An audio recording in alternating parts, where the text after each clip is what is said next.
Um, I'm very pleased to. This is our last event for the spring semester, and I think it's a very fitting to end with one of our own, Professor Alaka Basu, and who's a professor in the Department of Global Development at Cornell, and also a senior fellow at the United Nations Foundation in Washington, D.C. And she's taught at numerous other schools, including JNU in Delhi, the Harvard School of Public Health, and Georgetown University. Her primary research interest is in areas of reproductive health and family planning, gender and development, child health and mortality, and the politics of population policy. And she's a regular contributor to national newspapers in India and has served on and serves on numerous boards and foundations on population policy. She is currently on the editorial advisory boards of the journal Population and Development Review and also Asian Population Studies, and the series editors of policy briefs produced by the Sociology of Development section of the American Sociological Association. And Alaka Basu was also the director of the South Asia program for 6 years. So it gives me great pleasure to welcome Alaka, and I'll hand over the microphone to you. Thank you, Iftikhar, and lovely to be back in the South Asia program, even if it's only virtually. I'm really sick of Zoom. I wish this was happening next semester only so that I could see people in person and be sitting in GO8, that room. I'm missing that room. So, okay. So anyway, I should, I guess, quickly jump into this. So I should share my screen maybe. Again. Oh, wrong screen. Stop share. Where's my screen gone? I thought I was sharing it. Just a sec. Yeah. Yeah, okay. So I should start with a couple of caveats.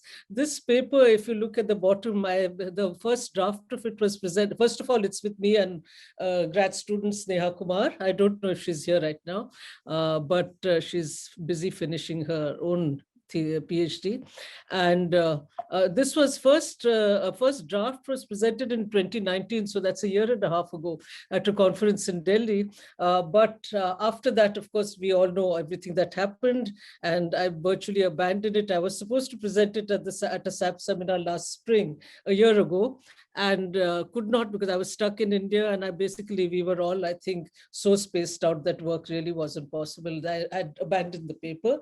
I abandoned it. So much has happened in the last 1 year. For that, that I'm glad I'm getting a chance to come back to it. But I'm also sad because to talk about something as supposedly joyous and happy as marriage at a time like this seems all ironical. And things are so bad in India and some parts of South Asia that what I'm saying here actually in some sense is topical, because what I'm describing might be in fact better than the situation currently is, because my information here stops at 2016 with data up to 2016. And maybe if I were to write this a couple of years later, looking at today's time, some of the things I'm saying now would be even more accentuated. Anyway, let me start. This paper is about marriage and the age at marriage. For about 100 years in India and many parts of the developing world, social activism, especially in India, has been very concerned, or has been almost obsessed with the idea of girls in these countries getting married too early, girls in India. So at the time of the Sharda bill in 1916, I think, when the age at marriage was increased to 16, the debates began right then. And the debates had different motivations. In the early stages, when it was raised to 16, the motivations were largely stated in the context of child brides and the health of child brides and the potential for marital rape when girls were getting married so young. So there was a lot of discussion. There was a lot of pushback from, especially from men in parliament, men policymakers who felt that child marriage was a good thing for young girls. Then it remained in that state, but it was passed. The idea was that girls needed to be physiologically and emotionally more mature before they got married. In 1971, the age at marriage was raised again by the government, and this was actually done in 1975, sorry, I forget, 71 or 75, but this was done with a completely different open motivation, openly stated motivation, which was to bring down the population growth rate. The government felt that girls getting married so early was contributing to their higher fertility, and that was increasing the population growth rate, and population was a problem. Later on, activism to further increase the age at marriage continues. Right now, there's talk of raising it to 21. And this is by one group of people who is talking about it in the context again of population growth, that girls need to marry later so that population growth is reduced. And actually the connections are no longer that important, but I won't go into that now. Another group is saying it should be raised for other reasons to do with women's health, women's labor force participation and things like that. But again, this topic has come up, and there is a parallel, very heavy activism on this idea of what is the trendy term in international circles is CEFM, is child, early and forced marriage. So there's a lot of people against child, early and forced marriage, rightly so.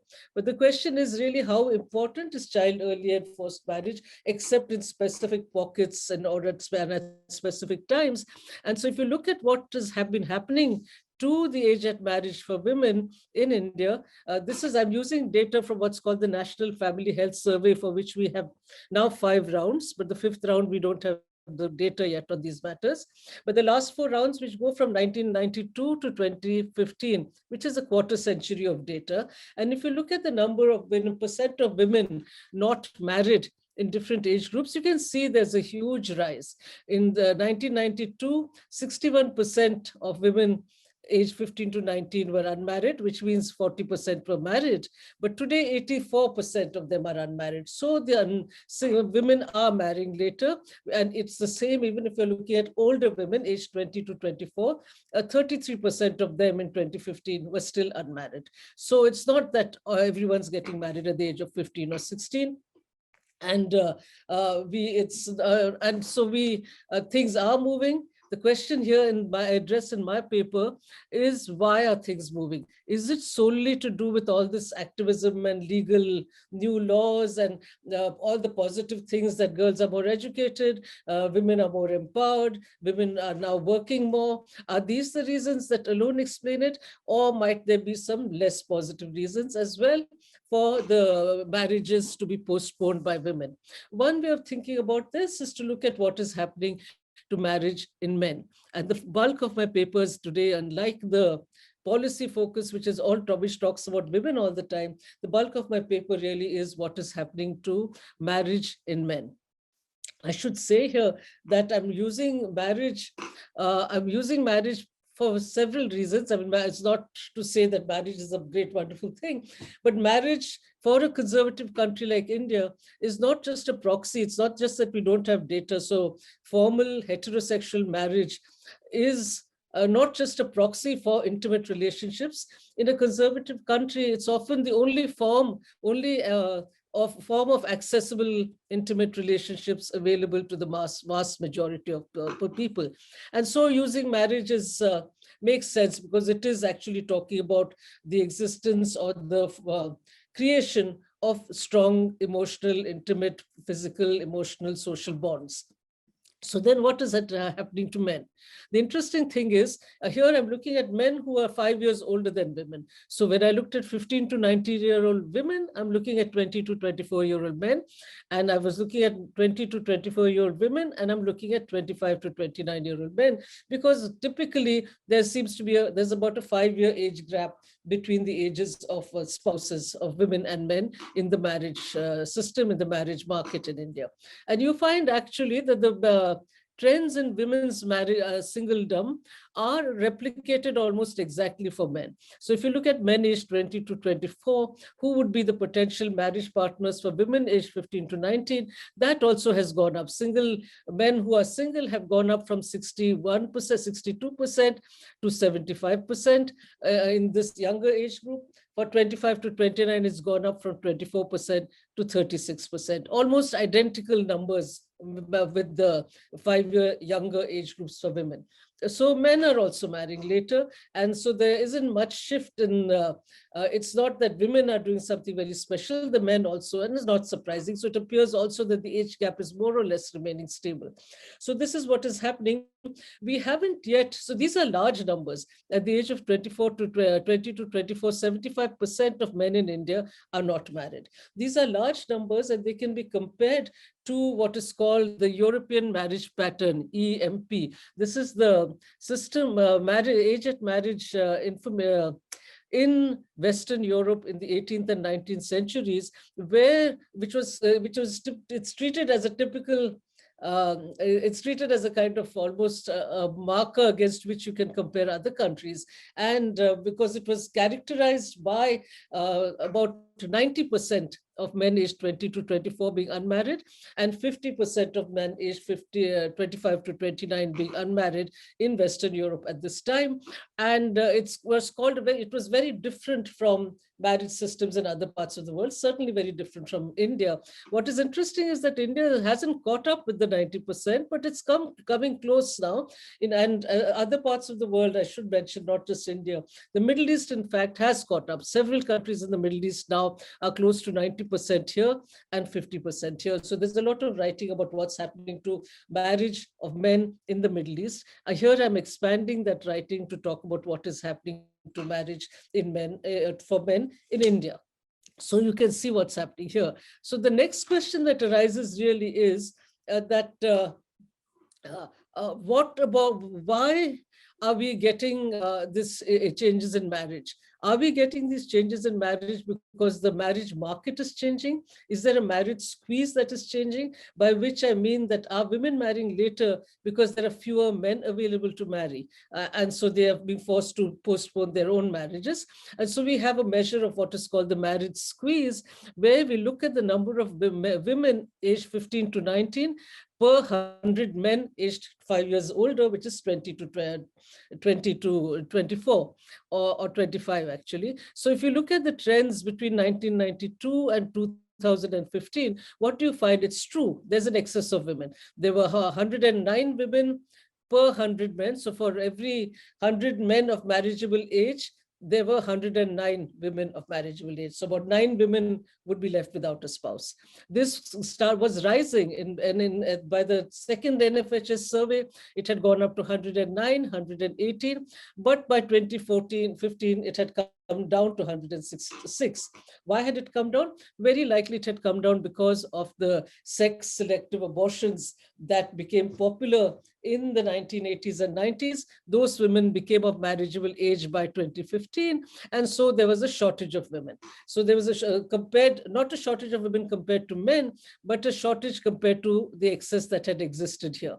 So what you would expect then is that women now have lost some of their disadvantage. There's less competition for grooms. And so you would expect that more women would be able to get married now. You would expect the market value of women to rise. So things like dowry would come down. These were all things demographers predicted at the start of the sex-selective abortion debates, when there was talk about it's unethical, it should be illegal, it should be banned. And there was a small group saying, oh, even if you ban it, it's going to happen. And it did happen.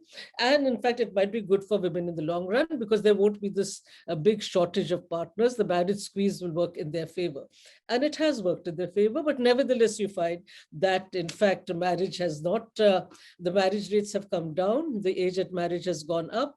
And the unhealthy practices like dowry, in fact, we don't have good data, it's very difficult to measure, but from all qualitative accounts, dowry continues to be an important feature of marriage transactions in practice and in anticipation. The reason families give for not getting, wanting daughters is the tremendous costs of getting a daughter married. They continue to give that in the latest surveys that we have from even a few years ago.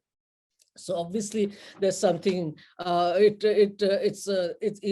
real terms or anticipated terms, you would expect that less competition for women would mean women are more desired in the marriage market, and they should be more easily able to get married, and they shouldn't have to pay to get married. So this is what you expect, but this is not what happens. And so the reason it doesn't happen is, of course, because there's more to marriage than just numbers by age. I've taken a very crude measure there, just saying that. This number of women in the right age group compare per 100 men in the appropriate right age group. But of course, that's it's not that any woman can marry any man as long as he's 5 years older than her. There are lots of rules about who can marry who and who's, and these of course include all the standard things about caste and religion and language and region, and all those things have always been there. They continue to be there. All the latest data suggests that this kind of endogamy within caste and religion still describes the majority of marriages. There are some urban, modern people who break the rules, but on the whole, it continues. But what has happened is that to those boundaries of caste and religion, etc., we've now added other characteristics of eligibility. So to be an eligible groom, it's not enough for the man to be just of the right caste and community and religion or language. He needs to have some characteristics. So we've moved on to adding inherited moved on from thinking only about inherited characteristics or ascribed characteristics like caste and religion to talk about acquired characteristics. The most important for a long time was education. An educated groom was much more in demand than an uneducated groom. And then as soon as you wouldn't want a groom who's educated, of course, you're going to change the numbers, the relative numbers. And so here I'm giving you the next set of figures, looking at the women aged 15 to 19 per 100 men of 5 years older who have 12 or plus years of schooling. You can see that there's a big jump in the competition. From 118 women per 100 men, we've now jumped to 435 women per 100 men. So for every educated man, there's a jostling of 4 men wanting to marry him.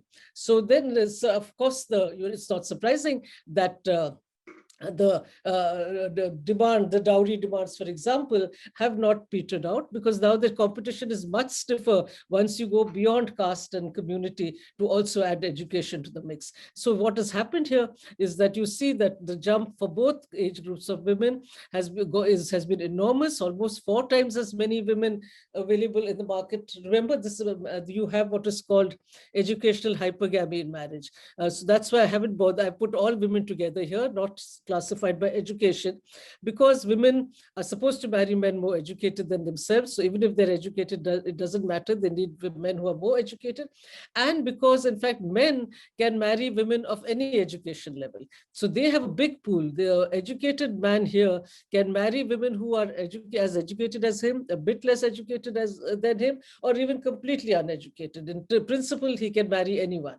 And so, and of course, the less the education of the woman that he marries, the greater he is in the marriage catch he is, because that uneducated woman has managed to get an educated husband. And so, of course, the dowry demands can be that much higher. But basically, the idea here, what I'm showing you, is that there's been this big jump in by the time of the third NFHS, which was 2005, there was a big jump in the number of women available competing for every 100 men.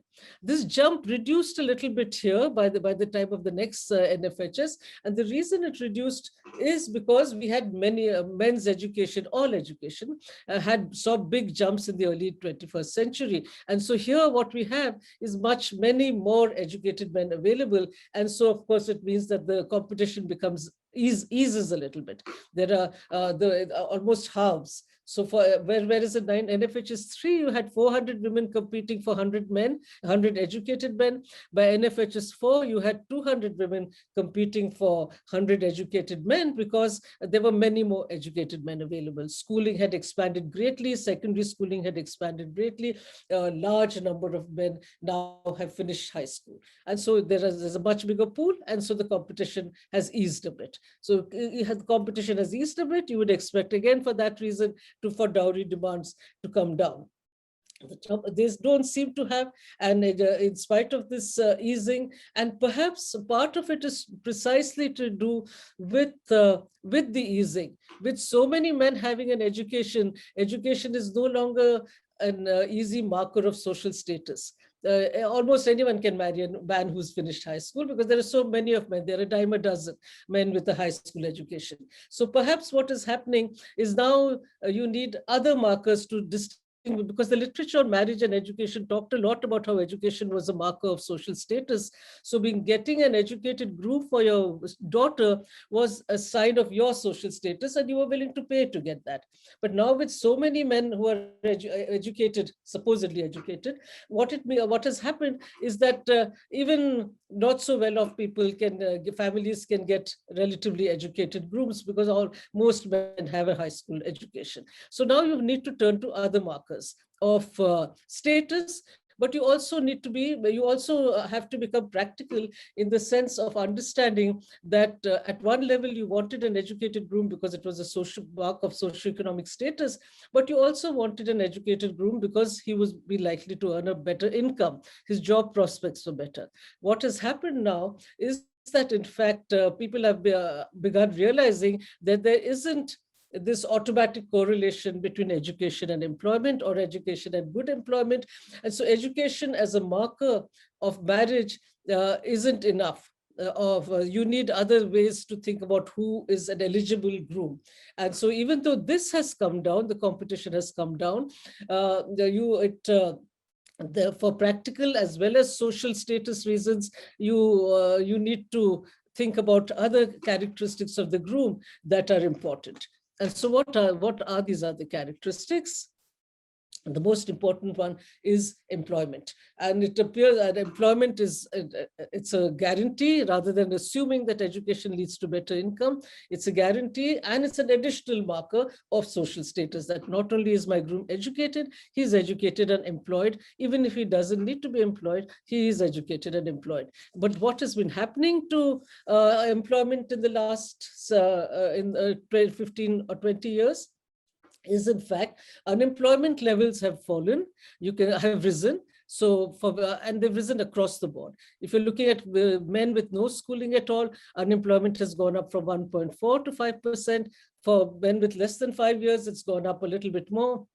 But it's gone up the most. The unemployment levels are highest for the most educated, and they've risen also correspondingly much more for the most educated. 12 plus is hardly high levels of education, but anyway, the point is that unemployment levels have gone up across the board, and they've gone up even more for educated people. The more educated you are, the more likely you are to be unemployed. These data refer just to both to current employment. Do you currently have a job, or are you currently working, as well as those who might not be currently working, but were working sometime during the last year. So that's what working means. So the ones who are unemployed are people who haven't been working for the last 12 months, at least, if not longer. And so you can see that education, in fact, is not a guarantee of employment. And so if you want to make sure that the person your daughter marries is ideally educated, but more importantly, married. And this is overall, but it's even more the case when you're looking at men of marriageable age, because this is all men. So I just quickly to show you, for example, in the NFH at age 20 to 24, 30%, 15% of men were unemployed in 2005. That had almost doubled in 2010 years later. Similarly, even in the older men, 3.6% were unemployed. That had doubled to 8.2, more than doubled to 8.2%. So what does that mean for the marriage squeeze? Now, if you look just at women per 100 employed men as opposed to women per 100 educated men, you can see again it's the numbers are much higher than if you looked at just women per 100 men. That was 118, if you remember, or it was 118 women per 100 men. But as soon as you want the men to be educated, it jumps to 145. It doesn't jump as much as it jumped when you wanted them to be employed. But the more interesting thing is that it has jumped, and the jump is increasing because unemployment is increasing. So what you're getting over time is that the 145 women per 100 men, per 100 working men has now become 166 women per 100 working men. So the competition for employed men has increased, and it has probably increased even more in recent times. Just this morning, the Indian newspaper's headline says that in the last month, 34 lakhs people lost, salaried people lost their jobs in the month of April 2021, which is to do with, of course, connected to the pandemic. But unemployment obviously continues to be a serious issue. Quite apart from the poverty, it might lead to even salaried people who are not the absolute poor are losing their jobs in large numbers. But in terms of employment, you can see that it has got worse for women. And so, of course, the marriage squeeze again means that the shortage of grooms has intensified. And so an employed man can claim a price, just like an educated man could claim a price, but his numbers have increased over time.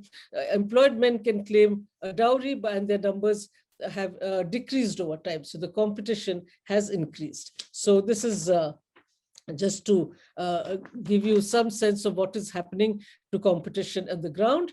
And that it is important for marriage is seen very well here. Among the currently married men, 98%, 99% were employed, compared to among the unmarried men, only 66% were employed. So if you're unmarried, the likelihood of being unemployed is much greater than if you're married. So there is a connection between marriage and employment. Unemployed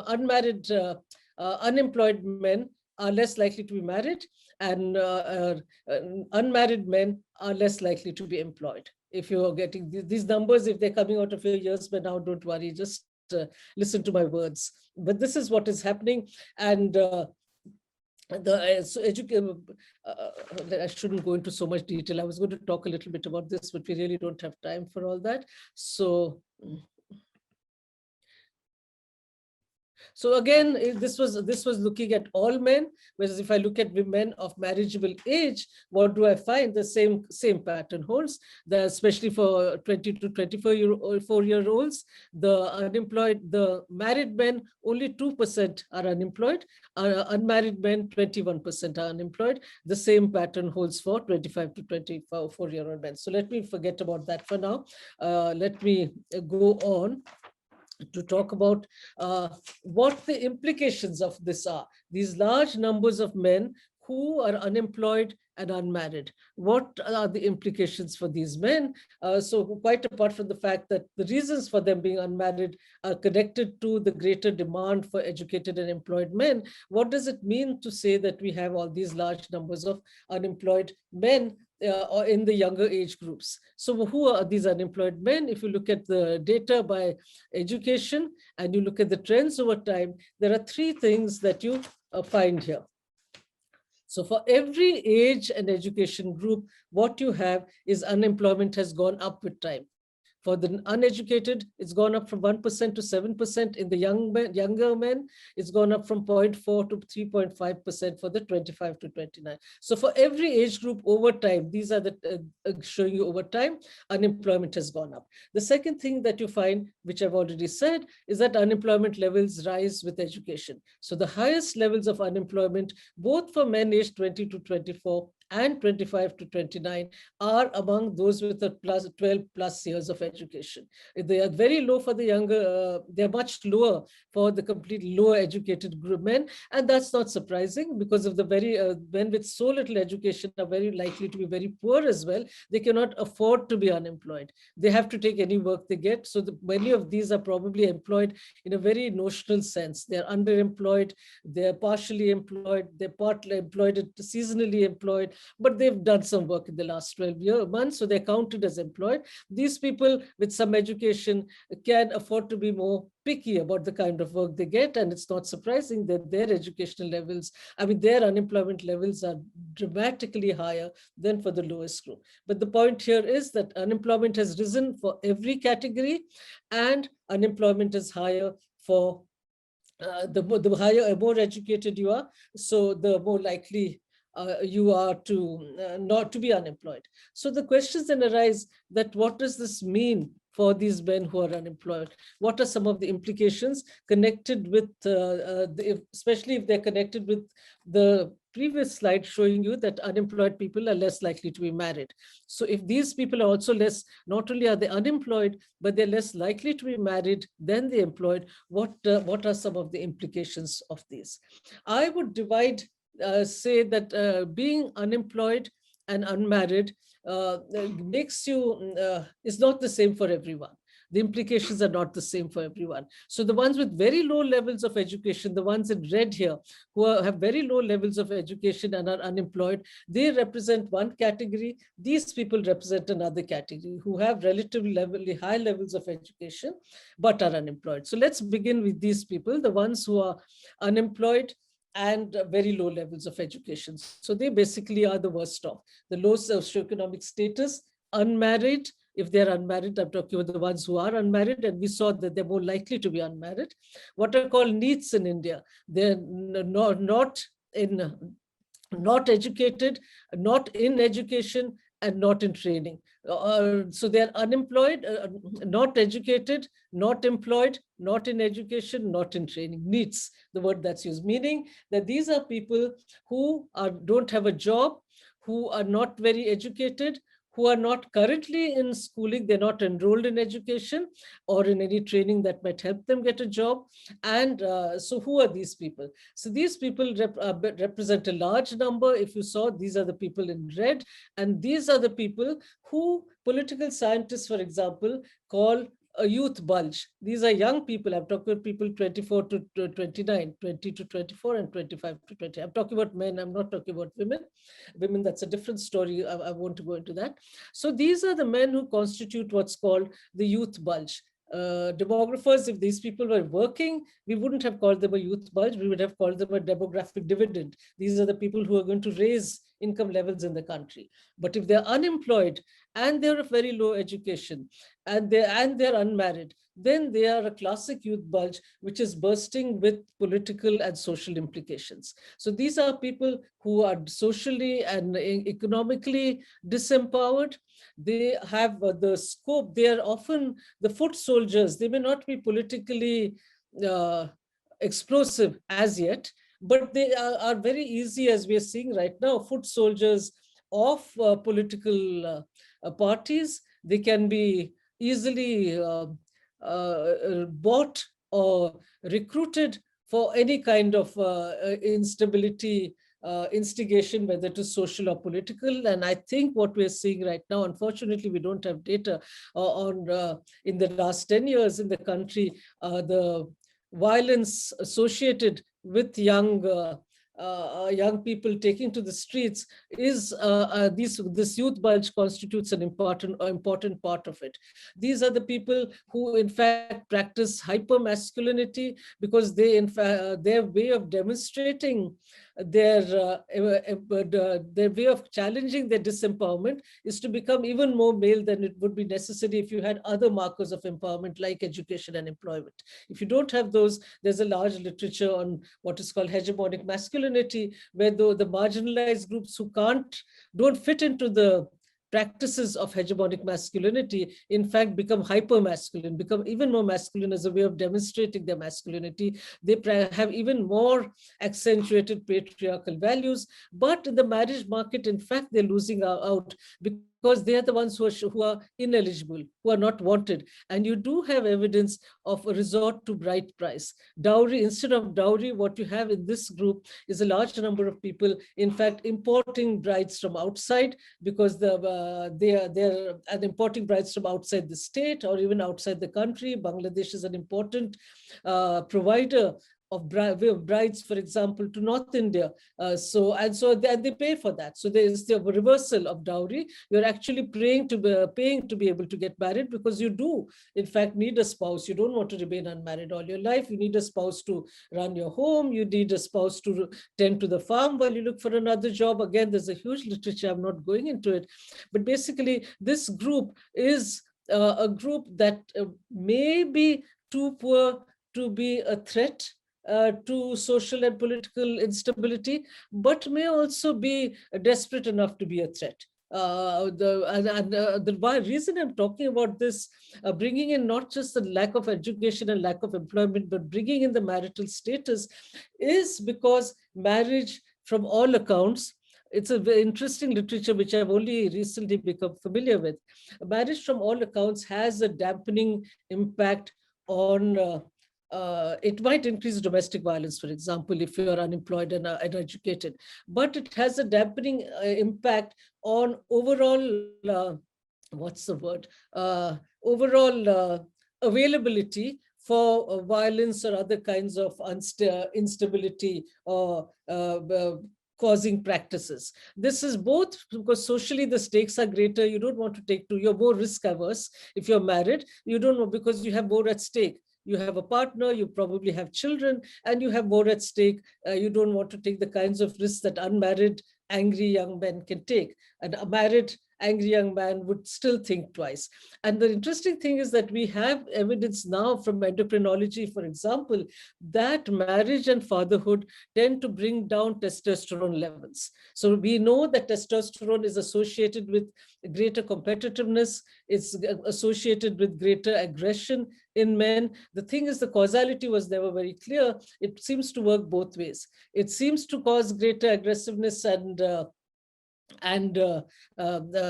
competitiveness, but in fact, a more stable home environment or a more secure environment, whether it's economic, social, or domestic, seems to reduce testosterone. There's a literature, very interesting literature. I don't have time. If anyone's interested, at the end, we might bring it up to suggest that. So there's a physiological and a social and physical reason for the marital status of these educated and unemployed men to be important in the context of social and political instability as instigated or as joined in by these low educated, unmarried, low employment men.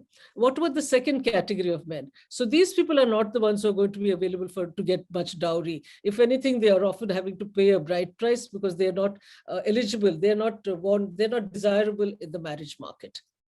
What about the second category? Here I'm talking about this group, the ones who are educated and relatively educated, more than 12 years, and many of them might even have a college education, educated and are unemployed. Who are these men? And there's a lot of, not so much, somehow this group of educated, unemployed men has caught the attention of several anthropologists of small town India in particular. And so what do we find in this group? These are the lower middle class, uneducated, educated unemployed men. These are not very poor. If they were very poor, they would find some work or the other. And they're relatively educated. That also suggests that they come from backgrounds that are not that poor. And they can also afford to be unemployed longer because the precisely because they can depend on their families.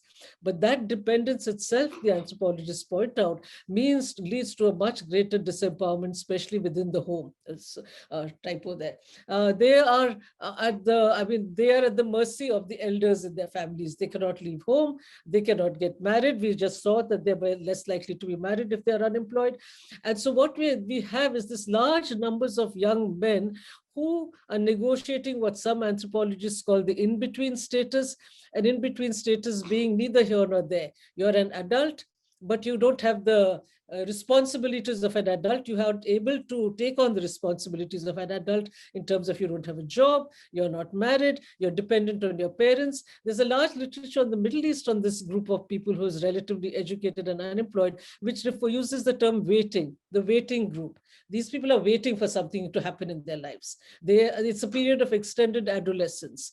It's a period in which you are just killing time. So there's a large literature in India, for example, on this notion of time pass. The number of young men who and how they pass their time. They use the English term time pass, even when they're talking in a vernacular language, in Hindi or any other language, they chalo time pass karte hai. And the time pass activities can be all kinds of activities. They include passive aggression, just hanging around in threatening ways, but not really being threatening, in different corners, having girlfriends, but not girlfriends whom they marry, because of course they're modern enough, they're educated, they're modern enough to have and want girlfriends, but they're traditional enough and dependent enough on their families to not be able to actually have what is called a love marriage, especially if that love marriage crosses boundaries of caste or religion or community. So there's a literature on these temporary girlfriends and how they are left in the lurch when these men finally get a job and get married.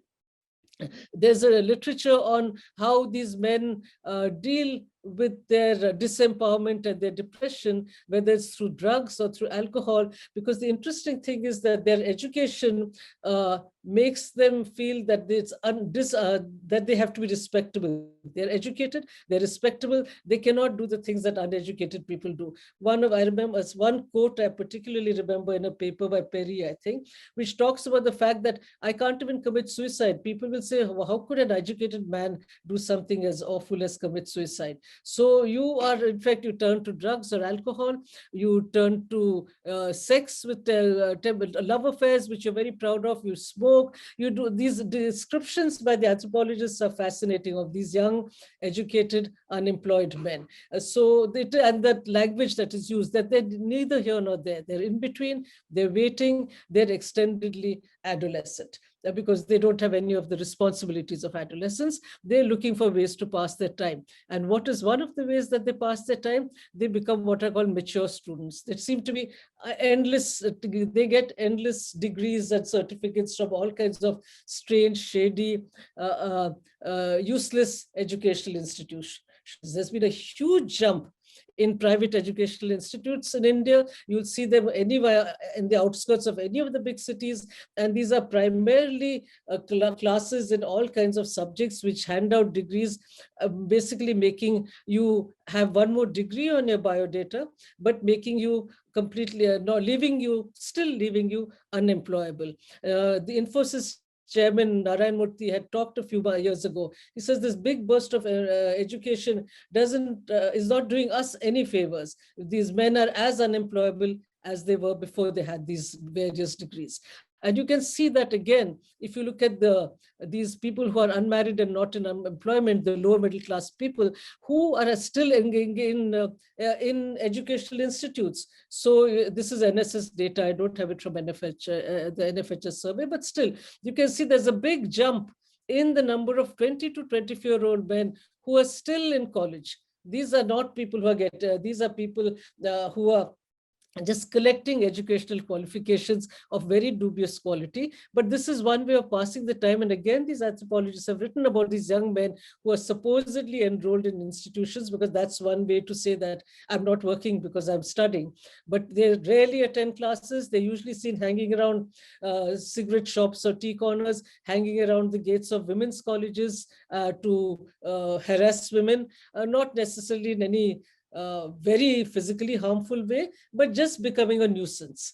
We used to call them roadside Romeos. And there's a large number of those, and they seem to be increasing according to these studies. So these are people hanging around with their peers, similarly relatively educated but unemployed young men with lots of time to kill. And again here, as yet, unlike in the Middle East, the Arab Spring, for example, has been attributed to this category of men, the educated and the unemployed. In India, we don't much see that yet. And in these anthropological studies confirm that education seems to have given these people an internalization of values of civilized behavior, respectable behavior, which are not to do with respectable or civilized behavior in the sense of being civilized in their relationships with the opposite sex, for example, but civilized in the sense of you don't commit suicide, you don't take any old job that's offered to you because you're educated. So so in fact, it plays out at a level of mental health more than the expression of physical violence as an outcome of frustration. So this is the second group that I'm talking about. So these people are unmarried. They can't get married because they don't have jobs. They have nothing. They can't force themselves to do any work at all because they're not. Oh, it's almost time. Yeah. So anyway, this is the second group, and there's a large literature on the second group. And the interesting part is, as I showed you from the earlier data, the unemployment among educated people is rising. So this group is getting larger and larger over time. And this, the third group, these are the lucky few. They're educated as well as employed. And so these are the ones that are the big catch in the marriage market. And you can see that here again, I've tried to create the marriage, show you the marriage squeeze. And you can see that if you remember the original data where you just looked at women per 100 men, there was an excess of women, and it was falling when it wasn't that big. If you then looked at them, women per 100 educated men, there was a big jump, but that jump has got better. But there was a big jump. Then if you looked at women per 100 employed men, you find that in fact, it's much higher than this, and it's getting worse. That's the interesting thing, because unemployment is getting worse. But now if you combine this, the biggest catch in the marriage market to be educated and employed. So this is 100 women per 100 men who have a 12+ education and are unemployed. Look at the jump. It jumps from 118 to 753. So if you want a groom who's educated and employed, instead of 100 men here having 118 women competing for 100 men, you have 753 women competing for 100 men. So obviously these people can name their price. They can demand high levels of dowry, and these are the stories that become part of the qualitative literature on the stability and sustainability of dowry demands in India, and the fears that parents have of a dowry being the main reason for them not to want daughters. So you can see this big jump. It has come down a bit in the NFHS4. The reason it has come down is because employment has increased. This has come down. Education has increased. This has come down. This has not come down because employment has increased. The competition, it's come down only for this. In fact, unemployment has increased, and so employment has decreased. And so what you're getting here is a little coming down, but that's not good enough. It's only because there are a pool of educated people has increased. These numbers would be even more striking if, instead of taking the very low level of 12+ years of education, I looked only at college educated men with jobs.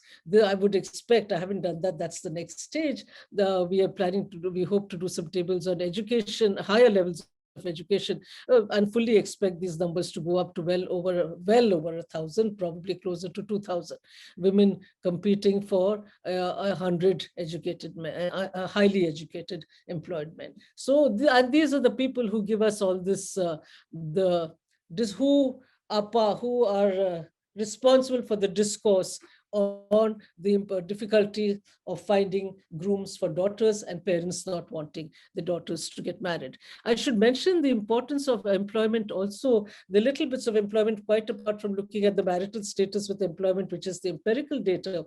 We also have surveys, not too many, but we have a few surveys in recent times where you find, in fact, young women, if they're asked what is the most desirable attribute they want in a groom, they're not mentioning the conventional attributes of caste and language. They might talk about jobs. On the other hand, when you ask men what is the most desirable attribute in a bride, they don't mention jobs, because it's women in the labor force is not the first thing they're looking for. They mention good looks, and you can see that also. You can see why this is also important if you look at the labor force. I think I gave a seminar on that last year. Labor force participation of women in India, up to educated women, up to the marriage. Have pretty high levels of labor force participation. But upon marriage, there's a sharp drop. So if women are going to stop working upon marriage, all the more reason that they need to marry someone who is employed. So the culture that discourages married women from working is also a culture then that therefore needs a good groom for these women. And so the dowry question again is quite, you can see that the competition and the dowry become even more important here.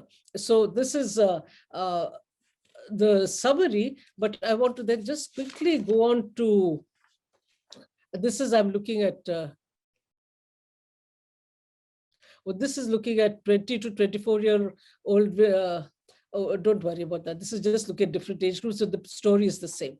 So we then, what are the implications? I've talked mainly about the implications for men, because that's what this paper is about. And the implication for women have already been talked about a lot, rising age at marriage, but it's talked about in the context of a voluntary rising age at marriage, which talks about how it's better for maternal and child health. I told you that was the early argument. Later on, population control people talk about how it's good for lower fertility. Then again, the women's groups have now come back to talking about it in the context of it's good for women's empowerment, because the later you marry, the more likely you are to be educated, the more autonomous you are, and the more likely you are to be employed. But in fact, in India, the more likely you are to be, the later you marry, it's true that the more likely you are to be employed, but that's only until you get married. Then employment falls. And then this is a less of a the more negative part of it, which is an increased competition for grooms, which is what I was just showing in the paper so far. Then, of course, the lower fertility means lower population growth. So the country should feel happy. Though in these days, it's not so important because contraceptive use can substitute for marriage, early marriage. More human capital I've talked about, and higher GDP. So these are all the positive things that for women are supposed to gain from getting married. The loss is in terms of the increased competition for a smaller pool of eligible grooms, because your description or your definition of an eligible groom has changed and places much more emphasis on employment. In fact, it's interesting that the same surveys I was talking about also talk to adolescent boys. And it's interesting that even the boys talk about their biggest aspiration or the biggest valorization or the biggest stamp of approval they can see for themselves in later age is the term that's used, ability to support a family.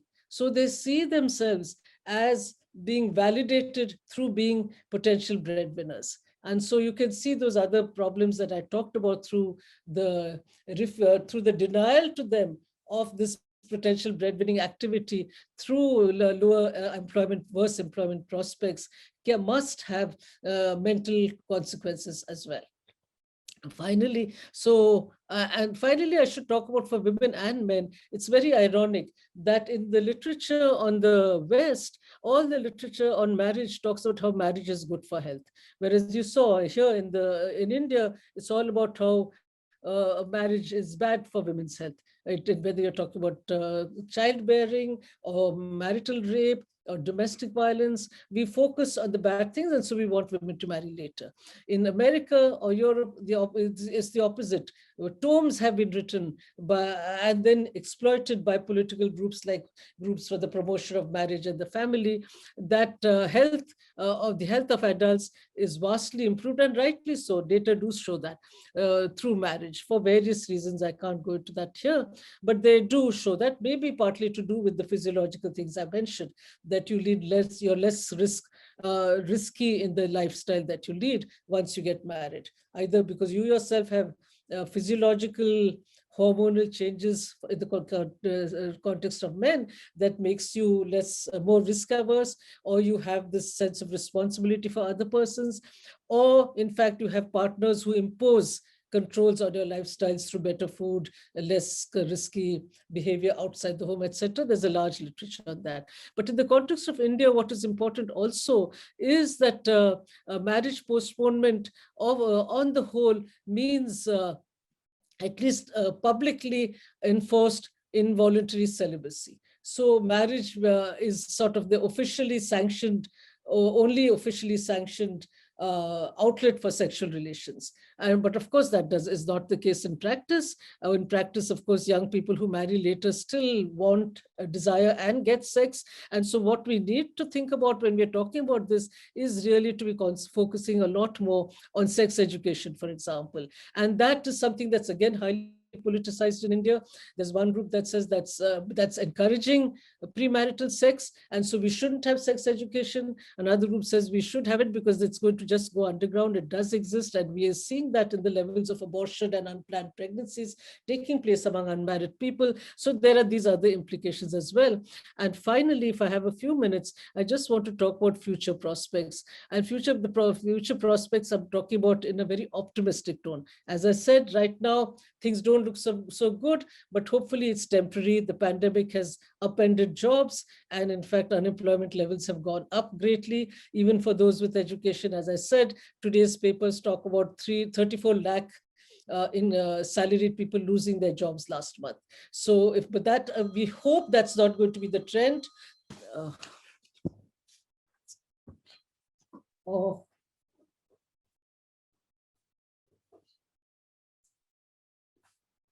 Sorry, I forgot to put that off. Okay, we hope that's not going to be the trend. And so if in fact employment levels improve, the economy really takes off, what do we think will happen to the age at marriage of men? Will they again start marrying earlier? And will women start marrying earlier because now the competition has come down, there are more eligible grooms available? Or will there be new markers of status? Now it's not education and employment, maybe it's employment abroad, or maybe it's employer. So will there be, because the elites will always look for ways of separating themselves. And so in terms of even marriage payments and dowry, etc., what is going to happen if the economy, if unemployment levels fall and people again start getting jobs? You could have, as I'm saying, a new set of attributes for desirable groups coming up, or you could have what in Western Europe, when I talked about the European marriage pattern, was called the nuptiality valve. That marriage was switched off, age at marriage was switched off and on depending on economic conditions. When economic conditions were bad in England or Northern Europe, the age at marriage went up. When the economy improved, which it often did, because once age at marriage went up, the population growth slowed down, and then you needed workers had more jobs available to them. Then again, the age at marriage came down. So they call, demographers call it the nuptiality valve. But here, today, is it that we'll have a nuptiality valve, or or what we are seeing is a nuptiality transition? That is a cultural change, which even when the conditions for not marrying improve, still nevertheless doesn't lead to early marriage, because by then women have got used to the idea of marrying later, men have got used to the idea of marrying later. This is certainly the case for childbearing. The best example of that is the one-child policy in China. The one-child policy in China, which was so draconian, which forced women to have only one child, was lifted 2 years ago. But surprisingly, to their surprise, they found that the birth rate hasn't gone up. So women had so internalized the idea of having one child that now, even though they're allowed to have 2 or 3 children, they don't want 2 or 3 children. They're stopping at once. The Chinese government is really at its wits' end, trying to get people to have more children. It's trying to provide more incentives to childbearing and marriage. But Chinese women have got used to marrying late. They've got used to having one child and finding other ways of satisfying their interests in life rather than through motherhood. And so they're not having the second child that the government wants them to have. Similarly, will there be a voluntary nuptiality transition that remains when employment levels rise? Or will it be the old European style, which doesn't exist right now, but which did in the 18th and 19th century, where the age at marriage actually was almost a dose response relationship to the economic conditions outside? That's a question that we don't know. And this last question is nothing to do with, it's not really connected with male thing, but talking about the problem, well, maybe it is. The problems with this pool of unmarried, uneducated or unmarried, somewhat educated young men, are we overestimating the benefits of delayed marriage even for men? Quite apart from women, which is a different story. So I'll stop here, end of stop share, and if there's any, I know there were too many numbers, very simple numbers and easy for someone who's trained in demography like me, but it might be too much. But still, I hope if there are any questions of a more general nature, I'd love that, because I want to finish this paper now. Thanks, Alaka. Very interesting. So I think, because would you like to have people ask you questions directly, comments, or would you like to have them, type in the chat or in the? It doesn't matter. Okay. Maybe directly, so that there's a little bit of feeling of us talking to someone. Yeah, sure. Let me take a pen. Yeah. Yes. Is there any questions? Are there any hands raised?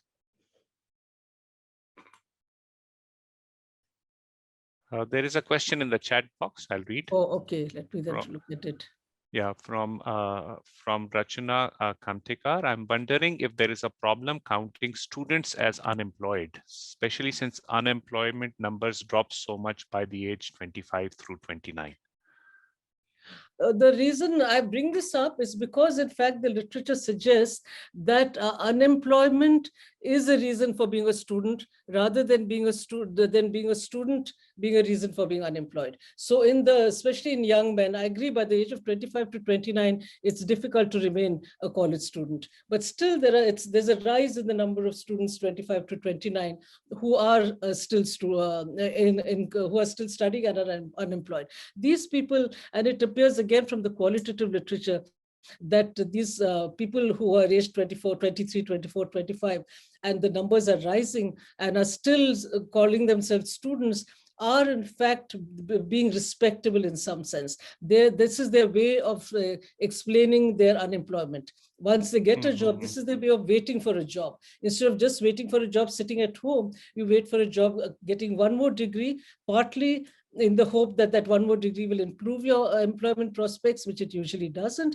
but partly as a way of saying, oh, the reason I don't have a job is because I'm studying. So that's what the anthropologists of anthropological studies of these young men who in small towns, who are enrolled in these strange courses in strange recognized and unrecognized colleges that seem to have sprung up all over the country suggest. So part of it must be real, because education levels have risen. Some of these students, obviously, who are 21 and 22 are in IIT or medicine or doing a PhD maybe, or a master's degree. But a large number of them are also just moving horizontally in the acquisition of degrees. It seems to be. I, in fact, plan to try and find some figures on enrollments in all these literally hundreds of new educational institutions that have sprung up. They've sprung up partly because the government gave huge incentives in terms of land for people to start educational institutions. So they became a way of land grabbing. But in the process, they're also providing some very, as I said, pretty useless education in all kinds of strange subjects. And these young men who hang around street corners in these small towns and even the large villages, apparently a large number of them are in fact officially students. So would these be short courses or they're actually degree granting It's courses? all kinds of things, diplomas, degrees, you can get all kinds of things without ever attending classes. So like computer and Yeah, MBA, no, but like not just, those are the technical training institutes, but there are also other kinds of longer degree. uh, I'll find some pictures and some descriptions. When I was living in Delhi last year, I mean, I saw several of these. so there's another question from Sharada Jain. Do marriage squeeze and age at marriage patterns vary across caste groups, religion, and regions? The marriage squeeze and age at of marriage squeeze would be pretty similar, because it's a marriage squeeze, the basic marriage squeeze, just number of women per 100 men. That should be pretty similar, because it's probably a bit worse in upper caste groups, because those are the ones that are more likely to practice sex selective. Worse in the sense of more advantages to women, but because they are the ones who practice sex selective. So I think the marriage squeeze will vary across caste groups, religion, and region, to the extent that these achieved markers like education and employment vary across caste, religion, and region. And they do vary. The lower castes are the most likely to have uneducated men. And so for them, in fact, the marriage squeeze will be worse. The educated man can command a much higher price among the lower castes because there are fewer of them. In the upper caste, there'll be more educated men, but the employment varies depending on what kind of employment, or how much education you're talking about. Religion is the same. It depends on what the jobs are. It appears to be the case that among Muslims, there are more self-employed young men than salaried young men. So perhaps unemployment levels will be, unemployment in the sense of are you currently working, will be lower. And so there will be less of a shortage of working men. On the other hand, Muslims are less likely to practice sex selective abortion. So there's a greater equality in the numbers of men and women among Muslims, which means that the competition is worse, because among Hindus, there are fewer women being born. And so there are fewer women competing for the men. Among Muslims, there's much less of the sex selective abortion. So there are these micro disaggregated stories which will vary. I gave you an all India picture. We do have some state level data which show that the overall, at the state level, the overall picture is pretty similar.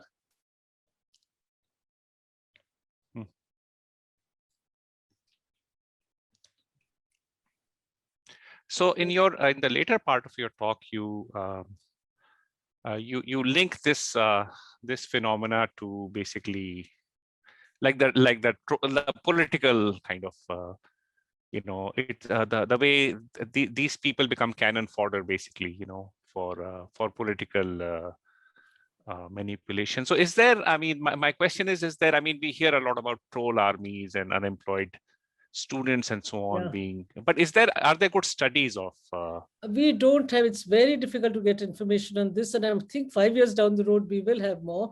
But I mean, the common understanding is that the trolls are paid 2 rupees per tweet and things like that. We don't know how real it is. But the violence that we're seeing, we saw after after the violence, for example, the lynch mobs in India, or for example, right now after the Bengal elections, it's rise yet we don't know enough about who are these people taking part in this violence. I think a large number of them are unemployed. What I would like to know is if a large number of them are also unmarried. I don't know. We don't have data on that kind of thing. I'm hoping that, again, the kind of qualitative studies I talked about that anthropologists have done, these are slow, long studies. We will get more information 5 years down the road about what's going on. But certainly election connected violence, certainly violence, intergroup violence seems to have risen, but not risen in the same way as it has in the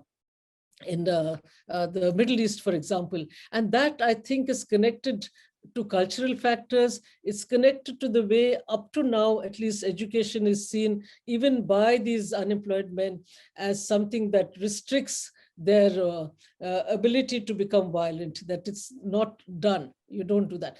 But who knows? This may be something waiting to explode. Right now, in fact, whether the kind of Arab Spring revolution is a possibility in India, given these other problems to do with our employment and this vast increase in official levels of education, so that you suddenly start feeling a greater sense of entitlement. We have examples. We have Punjab in the 1980s. The movement in Punjab was really fueled by educated young men. Punjab went very quickly to providing higher secondary and above education to its young men, but it didn't have the jobs for these young men. There was no industrialization. These young men didn't want to be in agriculture once they were educated, and they are being. It's at the Punjab movement. It is said was ripe for exploitation by the secessionists, precisely because there was this large pool of unemployed men.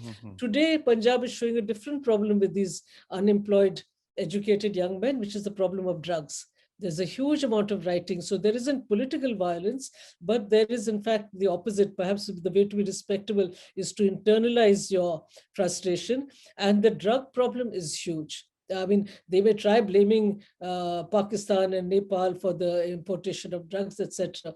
But the point is that young men in Punjab, it's a massive. The drug issue has become massive. So now, even if there are jobs, a lot of these men are going to be incapable of taking these jobs. What was that movie recently? I'm forgetting the name. Urta Punjab. Punjab. Yes, which did this very nicely.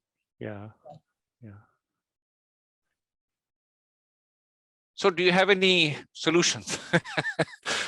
Jobs. I mean, I'm not an economist. You'll have to ask Kaushik. But I do think the main thing is that you need, these men need jobs. For women, it's a different story. I don't know whether they want jobs upon marriage or they're being forced to stop. That's a different story that I'm trying to write. But for the men, the jobs, I mean, the few surveys we have all talk about how they see their manhood also validated through having jobs. Quite apart from the fact that you need jobs to survive, they also see jobs as a validation of their education and their masculinity. So I think that's the main thing. So you can have this jobless growth that everyone talks about in many of these countries, which have grown through technology improvements as opposed to job creation. And what that's going to mean for the population, I don't know. So there are several other comments and questions. So I'll start with the first one by A. Shaush. I'm horror struck with the seeming acceptance of selective abortion taking place. Is this attitude not changing? We don't know. It is changing. The levels have come down. In the last 10 years, sex-selective abortions have come down. We don't know if they've come down because the law is being enforced more strictly or people's attitudes are changing. But another of my students here, Isha Bhatnagar, is in fact doing her thesis on the fact that attitudes do seem to be changing, that it does seem to be the case that people are more likely to say that I'm indifferent to the sex of the next child. So they seem to be changing in the last few 10 years. We'll see whether that gets reflected in the sex ratio of births. The sex ratio of births and sex-selective abortions actually were largely done by the upper castes and the more educated rather than the worst off people for several reasons, including the fact that the upper castes and more educated have more knowledge about the availability, can afford it better, but also they're more conservative in their attitudes to women. The lower castes, in fact, use female labor power. So the women are not as economically useless to the family as they might be in the upper caste. So there's a whole set of things going on. Attitudes are changing, but it's not clear how rapidly they're changing. Again, we don't have such rapid data on such up-to-date data on what's going on. And I can see Neelam is asking a question too. Yes. Yeah, that's an interesting one. I forgot to mention. For the first time in India, in fact, women are marrying men with less education than themselves. So the educational hypergamy, because there are so many men who are educated, women would rather trade that education for a job. So what you're seeing, in fact, there was a paper in the journal Demography, just the latest issue, on women in India, for suddenly there's a small but significant number of women who are breaking that rule of educational hypergamy, that you always marry a man more educated than yourself. And that's what made the dowry problem even more acute, because educated women are finding it even more difficult. They had a smaller and smaller pool available because the educated man could marry a zero educated woman. But the educated woman has to marry someone with higher education. But it appears to be the case that there is finally a significant number of women who are marrying men who are less educated than themselves. And it's probably because they would rather have a man who's employed than who's more educated than them. Yeah. So there's another question about by Abhilasha. Can we draw some connection between migration, unemployment, and marriage from NFHS data? Would men who have migrated to urban spaces like higher dowry to be able to take care of the new wife in a new house, maybe? Often the new bride may be left at home with in-laws for long periods of time without her partner. What impact it may have on relationships? Oh, you're asking several different questions here. So migration, unemployment, and marriage, I'm sure there is. I haven't looked at the data. I don't know how much data there is on migration. The only way I would be able to get it is to see place of birth and place of current residence. So those would be migrants. So whether it's when they migrated, etc., I think we'll need census data for that.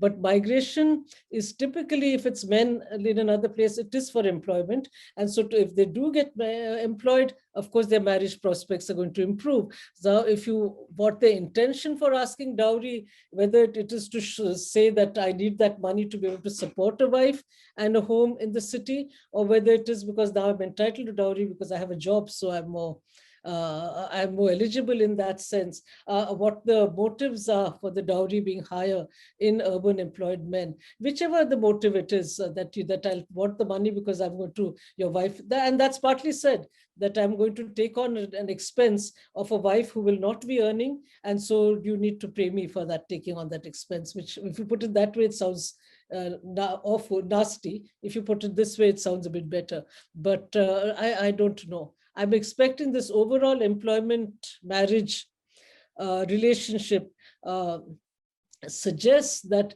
employment entitles you to a better wife, not in terms of a more educated wife. You don't want that because she's because you're supposed to marry someone less educated, not in terms of an employed wife, because in fact, upon marriage, the better off women seem to stop working, but just that you are in demand because the women want a man who's employed.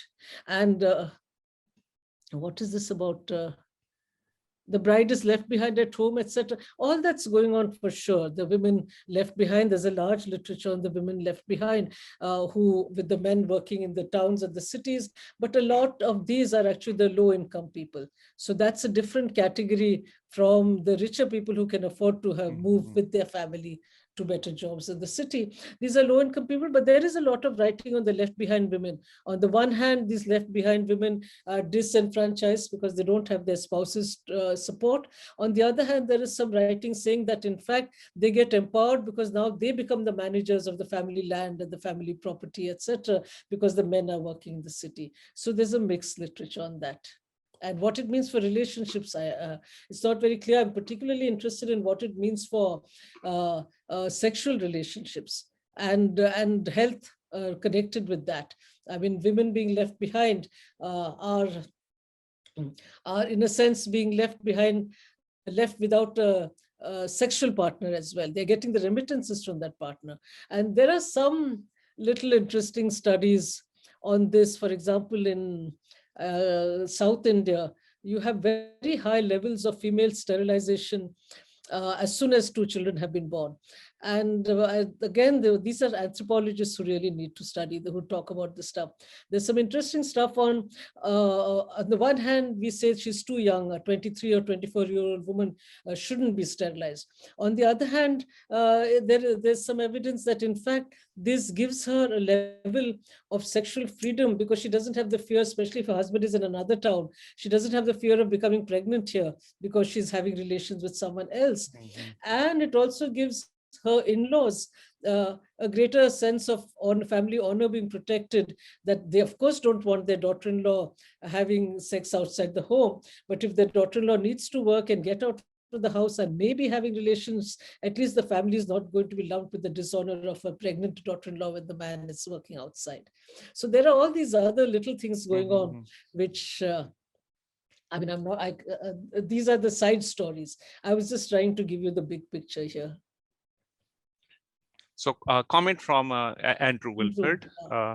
Thank you, Alaka, for the fascinating talk. I saw at NIMHANS the mental health implications of underemployment among the lower middle class men, corresponding with not only depression and addiction, but with totalizing religious ideologies. They find enemies everywhere. Absolutely. This is what I didn't say enough about when I talked about the problems of this class of men, the disempowerment, an important part of it, and their potential to be recruited into causes.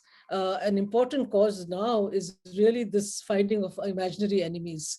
And that's a very important part of it. That is when you are so disenchanted with your own prospects in life, you need someone to blame. And this is certainly just like the 2 rupee is paid for trolling. A part of it is maybe the 2 rupees, but a part of it may be the satisfaction of dealing with the enemy.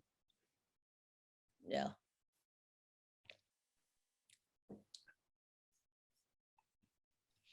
Other thoughts, comments? No, but if anyone has comments, please send me by email, because Sneha and I are determined to finish this paper this month. So please. Neville, would you like comments and references? Yeah. Maybe we can unmute. Can we unmute Neville? Who? Someone has a hand up? Yeah, it's done right now, unmuted. Can you hear me? Yes, you are unmuted. We can hear you, yes. Okay. I just have a question. First of all, very, very pleasant talk. Thank you very much for all the information that was given. And the question I have is, is there any government policy that is dealing with this situation? Okay, that's the question I have. What do you think the government has to do? Government policy. Thank you. I think it is total confusion, because it's not very clear what needs to be done. And I think the problem is the rising age at marriage, because everyone has wanted it for so long, is being treated as we've succeeded. So that is the problem to me, that is being treated as a sign of the success of the social activism against early marriage. And so because it's being treated as a sign of success, in fact, wherever you show these tables that women are marrying later, you feel that, oh, that shows that all that activism has worked.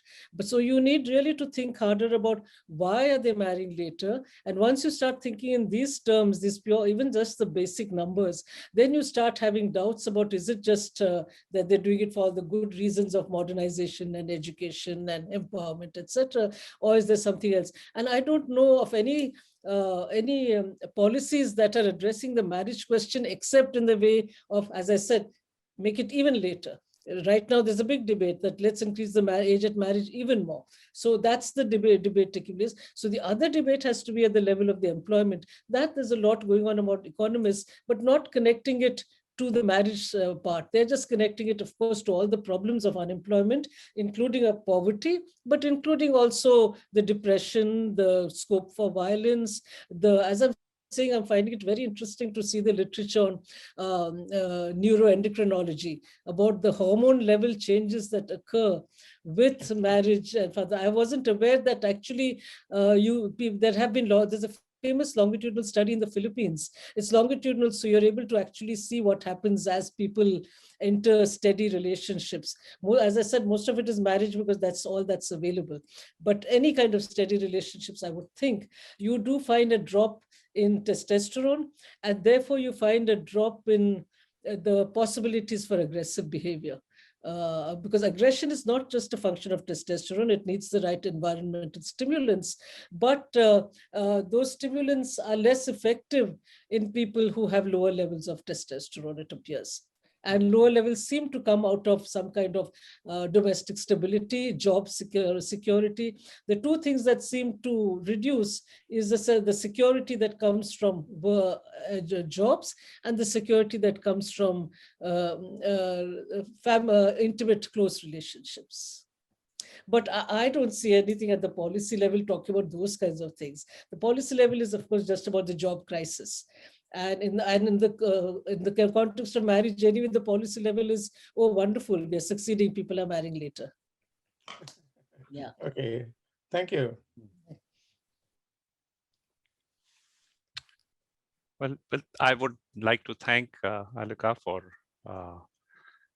the stimulating talk. And as I mentioned, this is the last talk of the semester, and we hope that you will. We'll begin again in fall semester, and so please join us. Thanks everyone for attending, and Yeah. goodbye. Thank you.